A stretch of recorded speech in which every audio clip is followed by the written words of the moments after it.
A thirsty kangaroo approaches the river's edge while a hungry crocodile watches him. The crocodile lies in wait with cold, unblinking focus.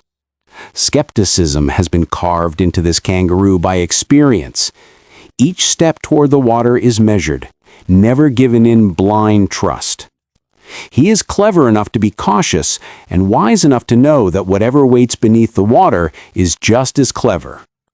He begins to drink, every sense alert and fiercely active in the realm of water predators. Every sip is calculated, so the kangaroo drinks restlessly. He never stays still for long, drinking, then jumping, then drinking again, as if an old trauma has taught him that constant movement is his best shield against sudden danger. Beneath the murky surface, the crocodile lies in wait, stalking without a sound. The kangaroo is skeptical of this calm, knowing it can break into chaos at any moment. The cautious herbivore steps his forepaws fully out of the water onto the damp bank and drinks again, ears twitching sharply as they sift every sound of danger in the stillness. He has caught no ripple, heard no splash, sensed no shift in water or air, though danger waits a heartbeat away beneath the surface. A sudden surge of alarm seizes him. Startled, it seems, by nothing but the silent warning of his own instinct, he scoops water up onto the safety of the ground and drinks there instead. The crocodile is a master of camouflage, knowing exactly when to move as it melts into the water, its body merging with the murky color as if it were part of the river itself, until he finally chooses his moment. But the kangaroo tears backward in the last heartbeat, surviving by inches, an ambush so perfectly timed it rarely leaves anything alive. Time moves on, and soon other dry throats are drawn to the river's edge. A thirsty newcomer jumps into the river, using his aggressive leaps into the water to break the surface, spreading ripples to test what lies below. The predator watches, only its eyes break the skin of the water, unblinking, fixated. In this place, a predator needs nothing more than a single careless step and sip. Most animals' vision is deceived by the crocodile's camouflage, so they fail to recognize it as a predator. Target well fixed, the crocodile disappears beneath the surface to launch its final attack. The predator locks in a perfect grip, its unescapable jaws clamping around the prey.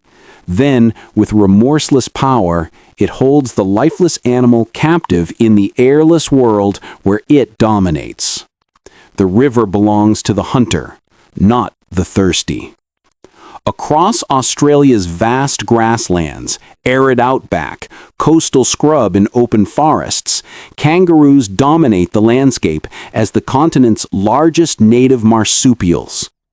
Grazing mainly on grasses and low shrubs, kangaroos are important herbivores that shape plant communities. They feed on a wide range of vegetation, including grasses, young shoots, leaves, flowers, and sometimes bark and shrubs when food is scarce. Within a mob, kangaroos share loose family ties, but the strongest bond is between a mother and her joey. She recognizes her young by smell and call, and the joey may return to the pouch or stay close at her side for many months, using her as safety, warmth, and guidance. Their stomach is chambered, a bit like a cow's, and uses microbial fermentation to break down tough, fibrous plants. In kangaroos, pregnancy and birth are very different from most large mammals. After mating, the female's gestation is surprisingly short, around a month, before she gives birth to a tiny jelly bean-sized joey, blind, furless, and weighing less than a gram. This newborn doesn't stay outside at all. Guided by instinct and strong forelimbs, it crawls unaided through her mother's fur to her abdominal pouch, the pocket that will be its nursery for around 6 to 8 months. Inside the pouch are teats that provide rich milk. The joey clamps onto one, and the teat swells in its mouth, anchoring it in place. Safe and warm, it continues its development here for many months, growing fur, opening its eyes, and gradually becoming more active. Remarkably, the mother can carry another embryo in her uterus at the same time, paused in development until the pouch joey is older. This is called embryonic diapause. As the young kangaroo grows, it starts peeking out, then taking short hops outside the pouch before diving back in at the first sign of danger. Eventually, it outgrows its pocket home, but may still nurse by leaning in, relying on her mother long after it's too big to fit inside. The mother's milk provides all the nutrients a growing joey needs: rich fats for energy, proteins for muscle and organ development, and antibodies that help protect it from disease while its own immune system matures. Within this same land live other special-looking animals, such as the koala, a tree-dwelling marsupial that, just like the kangaroo, carries its tiny joey in a pouch and nourishes it with milk until it is ready to face the Australian wilds. High above these wilds, an eagle wheels on broad, steady wings. Patiently it circles, watching, waiting, until it detects a small joey that has drifted a little too far from its mother's side. In these wild lands, a joey that drifts from its mother steps out of safety and into the sights of waiting hunters. In one swift strike, the joey's short life ends, the hunter doing what it must to survive.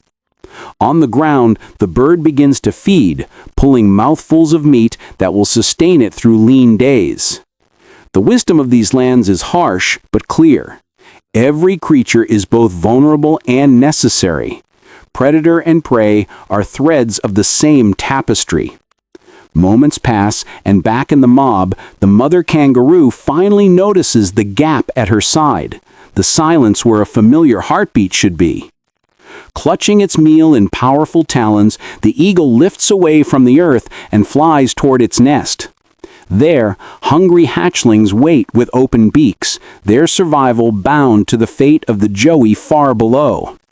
The life of one young kangaroo becomes the lifeblood of another family high among the branches.